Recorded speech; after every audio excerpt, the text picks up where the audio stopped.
Bon début de semaine à toutes et à tous, bienvenue sur Maritima pour le premier bar des supporters de cette semaine capitale pour l'Olympique de Marseille qui jouera jeudi soir à Bergame au Gewiss Stadium son destin en Ligue Europa, et on retrouvera les Marseillais dimanche au Vélodrome pour la DER de l'année à domicile contre Lorient.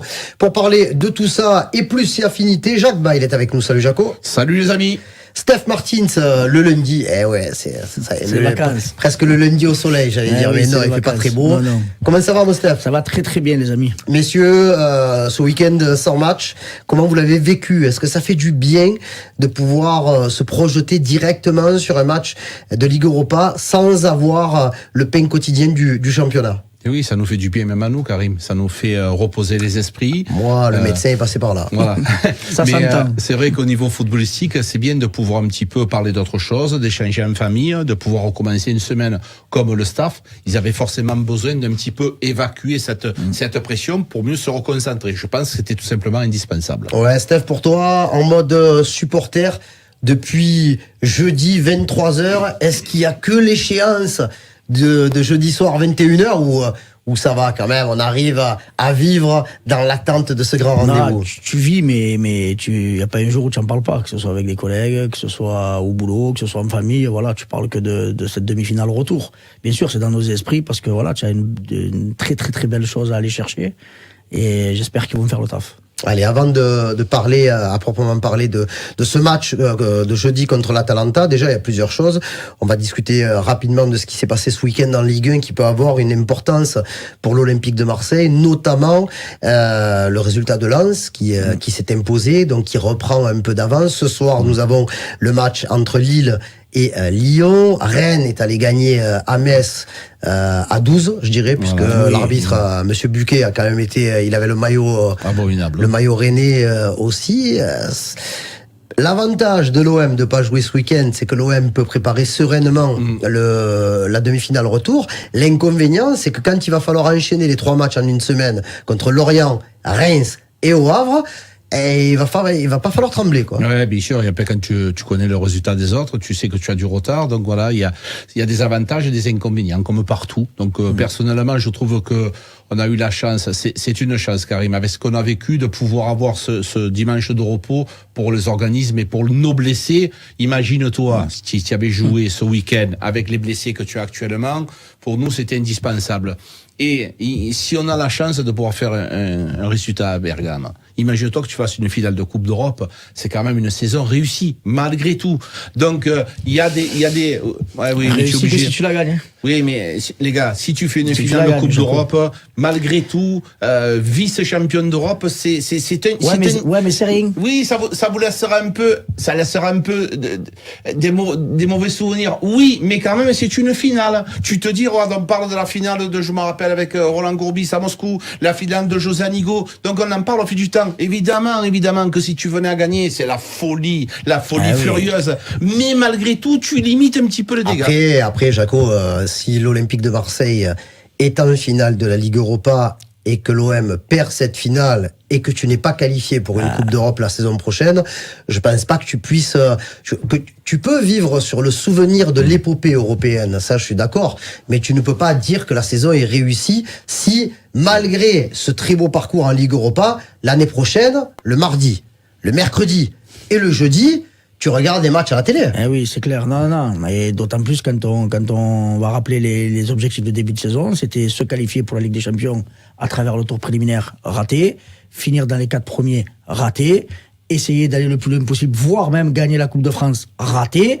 Donc, à part la gagner, et si tu la gagnes, c'est clair que chapeau, bravo, tu es qualifié à la Ligue des Champions l'année prochaine, tu reviens avec un titre européen, ça serait extraordinaire. Comme quoi, à un match, tout peut se jouer, mais déjà, soyons sereins. 2 matchs. Donc voilà, 2 matchs. Déjà, allons faire le travail jeudi pour pouvoir prétendre après à vouloir jouer une finale. Moi, ce que je veux vous dire par là, bien sûr, vous avez raison sur le fait de, évidemment, gagner, ça serait absolu. Mais par contre, on n'a pas assez appuyé sur ce qui s'est passé cette saison. Il y a eu beaucoup de problèmes.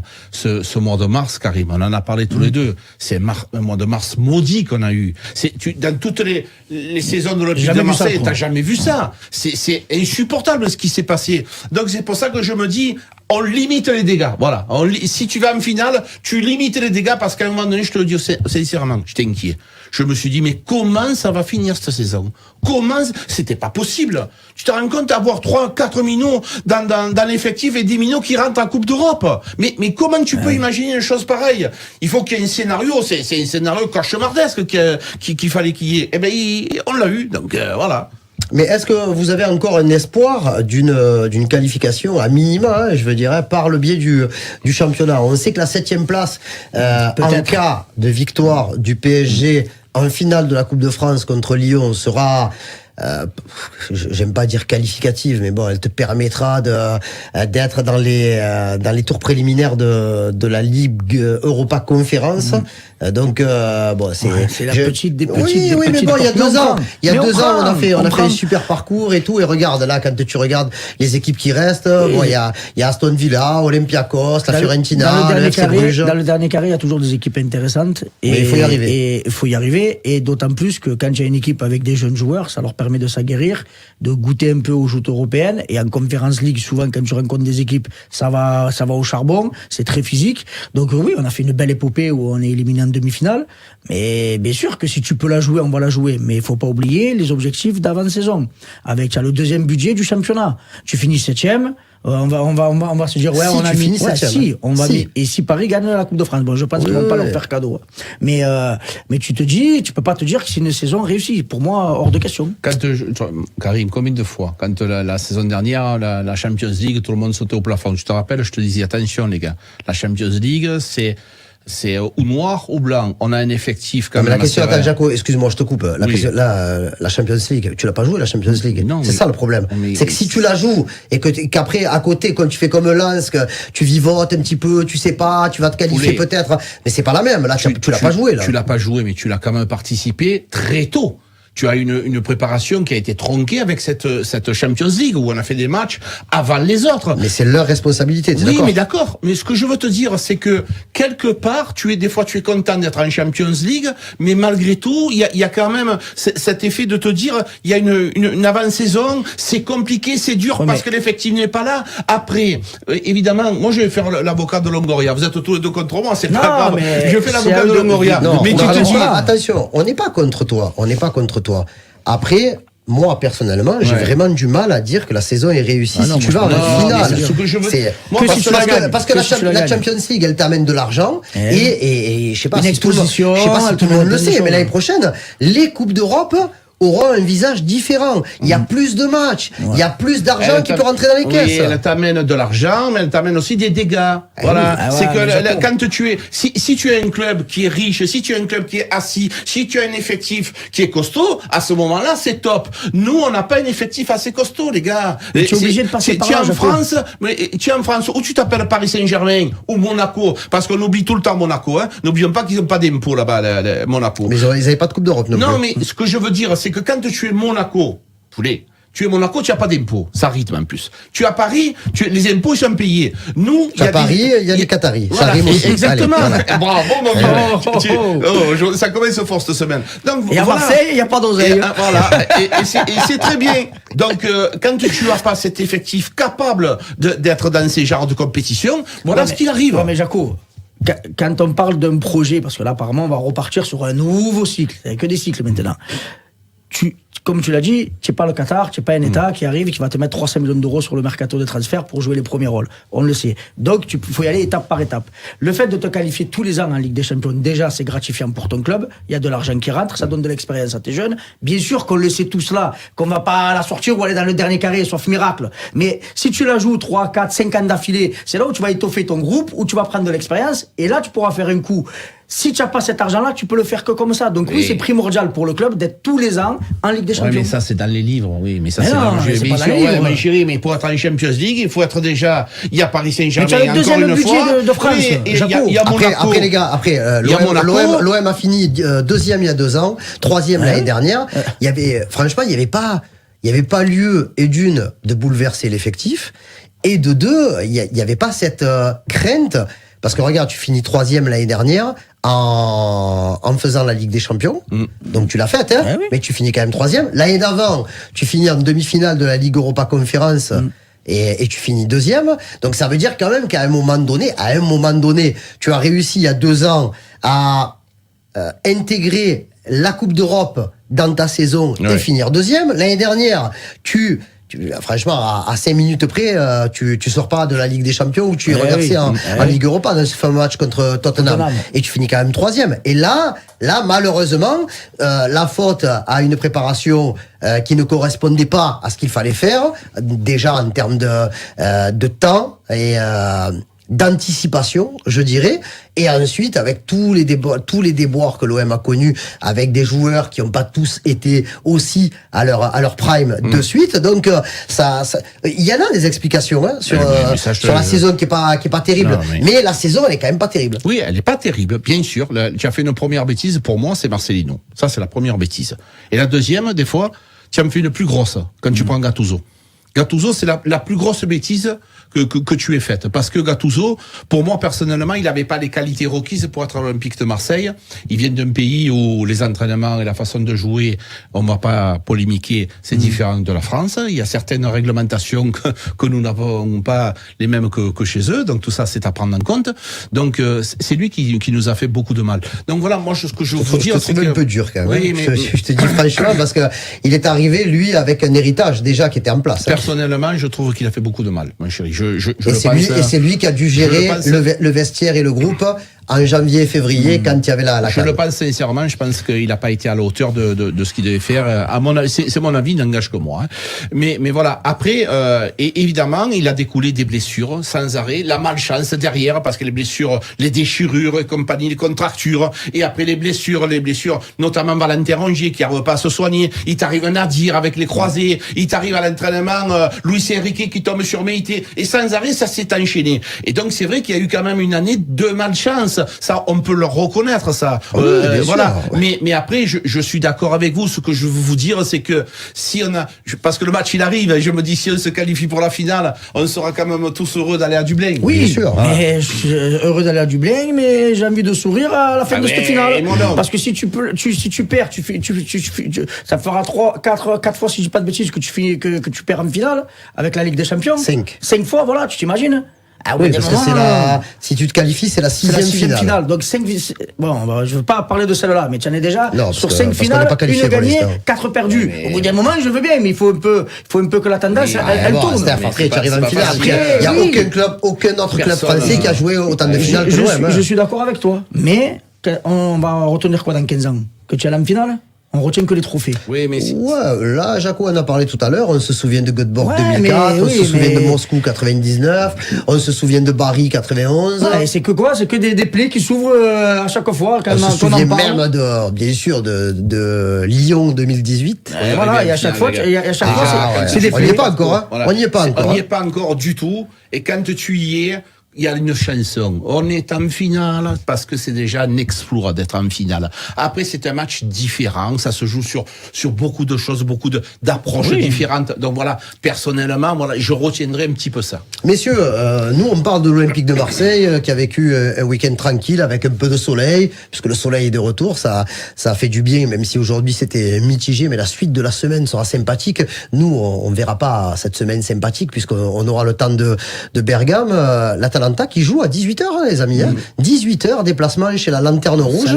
La Salernitana, qui a pas beaucoup de points et qui va... Allez, pas jouer son va-tout, mais essayer de faire plaisir à ses supporters parce que l'équipe est déjà en série B. C'est difficile quand même de dire l'OM est dans du confort et l'Atalanta qui veut se rapprocher de la 5e place directement qualificative pour la Ligue des Champions, qui n'est plus très loin. Eh bien, il doit jouer aujourd'hui en déplacement à 18h. Oui, ça veut dire qu'Olympique de Marseille, depuis dimanche soir, ils sont en train de se concentrer, d'être focus sur le match de jeudi, et eux non. Parce que c'est un match malgré tout important, c'est l'événement, même s'il va faire tourner, évidemment. Oui. Il y a quand même de l'émotion, il faut jouer 90 minutes, il y a l'après-match, il y a les préparations, il y a les massages, donc tout ça, eux, ils seront prêts finalement mardi soir à commencer à se préparer pour le match de jeudi. Donc quand on parlait tout à l'heure d'un avantage, tu le dis, on est dans le coton. Et ça nous fait du bien d'être dans le coton, parce que pour l'instant, on est loin d'y être. Et il l'avait déjà fait dans l'entre-deux matchs de Liverpool, ils avaient reçu, je crois, le Genoa, mais c'était à 21h ou 20h45 et ils avaient fait 2 buts partout avec un but encore magnifique de Scamacca, mais bon, voilà, tout peut arriver. Après, franchement, on leur souhaite pas des blessures et compagnie, mais bon, voilà, il y aura de la fatigue, au moins nerveuse et aussi physique. Oui, ça c'est clair. Mais après, on sait que sur ce genre de match-là, généralement, tu remets les compteurs à zéro, hein, parce que des fois, c'est le mental qui prend le dessus. Il y a une finale pour les deux équipes à aller chercher, et je pense que ça, on va vivre un beau match. On l'espère. 2 petits mots quand même pour vous dire qu'à l'Olympique de Marseille, tout va pas trop mal parce que les blessés récupèrent plutôt bien. Les blessés, c'est les retours de blessures. Une semaine après le match aller où il y a eu une grosse débauche d'énergie, que faut-il attendre de Klose, de Sarr, de Merlin? Par exemple, de Chancel Mbemba également qui est de retour. Est-ce que c'est le moment vraiment où eux ils vont pouvoir retrouver 100% de leur niveau? Oui, je pense que peut-être pas 100% parce que c'est difficile, mais on a vu Quentin Merlin qui est rentré. Je pense que ça faisait longtemps que je voyais pas une si belle rentrée de Quentin Merlin. Je ne sais même pas, on n'en parle même pas. Ça, je pense que les gens ont été très sévères avec lui parce qu'il y avait quand même des joueurs qui étaient focus sur lui. Souvent, il s'est retrouvé à 2 ou 3 adversaires contre lui. Je trouve que ces joueurs-là, notamment sur ce couloir droit, on peut faire quelque chose de beaucoup plus intéressant et ils auront la capacité d'être, je te le disais tout à l'heure, au moins à 80%. Et ces joueurs-là à 80%, ça risque de faire une différence. Et j'ai même oublié Amir Murillo. Il y aura le retour de Samuel Gigot. Bamou Meïté aussi. Ça parle. Alors Bamou Meïté peut-être dans le groupe, mais voilà, pas très loin parce que il s'entraîne quasi normalement, mais bon de là. Mais pour le coach, c'est quand même intéressant. Tu peux le faire entrer à 20 minutes de la fin. Pour, déjà, moi je pense que tu peux vraiment. Je pense vraiment que tu peux le mettre dans ton groupe et le préparer à jouer un des 3 ou 4 derniers matchs de la saison. Là, t'as Balerdi, t'as Mbemba, t'as Gigot qui revient de suspension. Et Gigot, il faut pas penser qu'il va passer de la lumière au purgatoire tout de suite. Hein. Et en plus, il ne le mérite pas. Hein. Après, si tu joues dans une défense à 3, il y aura quand même la question de se poser. Est-ce que Gigot revient dans les 3 défenseurs centraux ou est-ce qu'on refait confiance à Amir Murillo dans le cas où on titulariserait Merlin? Je pense que, pour moi, je le vois jouer en 3-5-2. Et je pense qu'il va, même si Balerdi a mis Scamacca dans sa poche. Mais oui, il a quand même marqué. Hein. Parce que ça, je vois de partout. Mais regardez dans la poche de Balerdi à Scamacca. Sauf que Scamacca a marqué le premier but. C'est pas Balerdi qui le lâche. Oui. C'est de l'autre côté. Donc quand il a commencé à le prendre, il a marqué, certes. Donc voilà pourquoi peut-être que mettre un Gigot aussi là-dedans pour mettre un peu d'impact physique. Parce que le mec, c'est un beau bébé. Non, mais avec Mbemba et Balerdi. Non, alors là, vraiment pas. Et tu vas mettre qui? C'est la dernière chose que je ferai. Oui, toi. Ah oui. Mais Jean-Louis Gasset, c'est Jean-Louis Gasset. Devant, ils sont très costauds et il y a besoin d'avoir de l'impact. Et Jean-Louis Gasset, il est entraîneur de l'OM et Jacques, il est à Maritima. Donc voilà. Moi aussi, c'est bon. Moi, je te dis honnêtement, hein, je te dis pas ce que j'aimerais voir. C'est que je pense qu'il y a très peu de chances, si on a une défense à 3, que Gigot soit pas dans les 3. Hein. Mais là, je pense que, alors s'il le met dans les 3, il va falloir lui parler, il va falloir lui expliquer, parce que l'autre, l'attaquant, là-bas, il va y rentrer dedans exprès, et ils vont l'analyser, et pour peu qu'il se prenne un carton jaune, comme il sait faire régulièrement Samuel Gigot, il va falloir qu'il arrive à tenir ses nerfs. C'est un événement, et lui, il va essayer de le mettre en colère. Karim, c'est aussi ça, le football. C'est de pouvoir profiter de la faiblesse de l'adversaire. Quand tu sais que Gigot, on sait tous la grinta, l'envie, il est débordant d'activité. Et donc, si je suis l'adversaire, je vais jouer avec ça. Messieurs, on laisse tomber le match contre l'Atalanta. Je voudrais qu'on fasse un joli coup de casquette pour les minots de l'Olympique de Marseille qui sont qualifiés pour la finale de la Coupe Gambardella. C'est la 3e finale de l'histoire. Ils l'ont gagnée une fois en 1979 et samedi après-midi à Reims, ils ont tout simplement maîtrisé les débats avec une victoire 2-0, qualification simple et efficace, avec quand même une grosse partie collective et des joueurs qui individuellement ont été très forts. Sternal, il a cassé des reins, voilà, quand tu vois le but qu'il met dans la surface, sincèrement, il les a fait tourner en bourrique. Et le milieu de le Pironec, il met une belle frappe aussi aux abords de la surface. Elle est un peu mal anticipée par le gardien qui l'a dévié dans le but. Je l'ai regardé le maintenant, franchement, cette équipe-là a de la gueule, tu sens que, voilà, j'espère qu'ils vont relever le trophée parce qu'ils le méritent. Ils ont fait un très très beau parcours, notamment à l'extérieur. Quasiment que à l'extérieur, parce qu'il n'y a que le match de Paris qui est notable à domicile. C'était ça. Donc franchement, j'espère qu'ils vont porter fièrement les couleurs, même si c'est déjà le cas. En avance de cette finale au stade Pierre-Mauroy de PSG Lyon, je pense qu'ils vont, ça va leur apprendre ce qu'est une grosse atmosphère, une ambiance hostile aussi, parce que je pense qu'ils vont pas être aidés. Mais s'ils la gagnent, on pourra leur dire chapeau. Finale contre Nancy, pour cette équipe-là, franchement, je pars toujours du même principe que c'est du 50-50, mais après un tel parcours, tous les espoirs sont permis. Oui, tous les espoirs sont permis parce que c'est bon offensivement, c'est bon aussi défensivement avec un gardien qui est au-dessus de la moyenne. Cette équipe, elle a une fière allure, Karim, et ils sont pas là par hasard. Ils sont en championnat, ils sont premiers. Il faut aussi souligner, on le dit régulièrement, jusqu'à présent, les années précédentes, on a critiqué les jeunes de l'OM.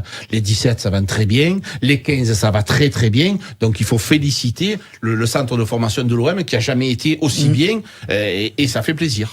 Merci beaucoup, messieurs, pour toute cette expertise autour de la planète olympique de Marseille. On est lundi soir, on aimerait quasiment être déjà à cette même heure à Bergame pour vous proposer l'avant-match. Il faut rouler. Oui, il va falloir rouler.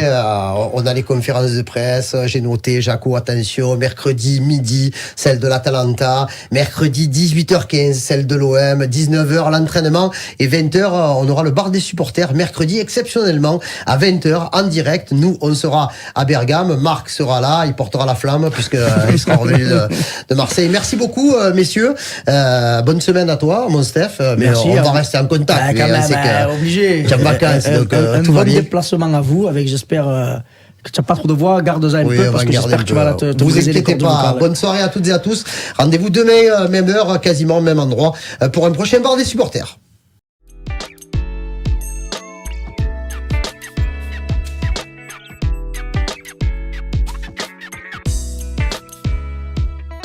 Bonjour et bienvenue sur notre chaîne Passion Marseillaise. Espérons que nous gagnons jeudi, avec les retours de blessures c'est tout à fait possible même si ça va être dur. La seule chose qui me fait peur limite c'est nous quand je vois notre saison à l'extérieur. C'est vrai que l'Atalanta est une bonne équipe mais ce n'est pas foufou non plus. L'ambiance là-bas sera vraiment nulle à mon avis surtout avec les rénovations du stade mais c'est peut être pas plus mal. Nous verrons bien mais je nous vois bien passer même si ça va être compliqué. Sinon encore un grand bravo aux jeunes qui vont jouer cette finale de Gambardella après la victoire 2-0. Espérons que les minots finissent le travail ainsi que les pros. Nous serons là jusqu'à la fin de saison à pousser. Allez l'OM et à bientôt sur Passion Marseillaise.